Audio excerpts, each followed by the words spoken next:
Fruits ஃப்ரெஷ்ஷாக வாங்கணும்னு நினச்சிங்கன்னா நம்ம பிடிஎம் லேஅவுட்டில் விகே ஃப்ரூட் மார்க்கெட்டு ஓப்பன் பண்ணியிருக்காங்க. அவ்வளோ ஃப்ரெஷ்ஷாக கிடைக்குங்க. வந்து எல்லா விதமான ஃப்ரூட்ஸும் இங்கே கிடைக்கும்.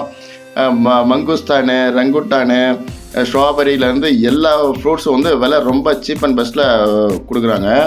நீங்கள் வாங்கணும்னு நினச்சா இங்கே இந்த பிடிஎம் லேஅவுட்டுக்கு விகே ஃப்ரூட்ஸ்க்கு வந்து வாங்கிட்டு போனால் அவ்வளோ ஃப்ரெஷ்ஷாக வச்சுருக்குறாங்க. ஒரு பழம் கூட வந்து எந்த வீணாக போகிற பழத்தை இதுவரை நான் பார்க்கலங்க அந்த கடையில். இதுவரை நான் பார்க்காத ஃப்ரூட்ஸ்லாம் இங்கே வச்சுருக்காங்க. பீச் லூஸ்லேருந்து பேரிக்காய் வந்து எப்பயுமே நம்ம இங்கே கிடைக்கும். கிவி பழம் எல்லா ஃப்ரூட்ஸ் வச்சுருக்கோம். ஸ்ட்ராபெரியிலேருந்து இங்கே கிடைக்காத பழமே கிடையாது. முந்திரி பழம், அவகோடா ஃப்ரூட்ஸ்லாம் ரொம்ப ஃப்ரெஷ்ஷாக சூப்பராக இருக்குது பாருங்கள். கலர் சூப்பராக வச்சுருக்காங்க. திராட்சையில் வந்து 3-4 வெரைட்டி வச்சுருக்காங்க. கிவி பழம், சப்போட்டா பழம், இது சாத்துக்குடி, ஸ்டாக் லீடர்னு சொல்லிட்டு அதுவும் வந்து கம்மியில் ரேட்டு போட்டு வச்சுருக்காங்க. கிட்டத்தட்ட 3-4 வெரைட்டி வச்சுருக்காங்க. ஓகே, பாய்.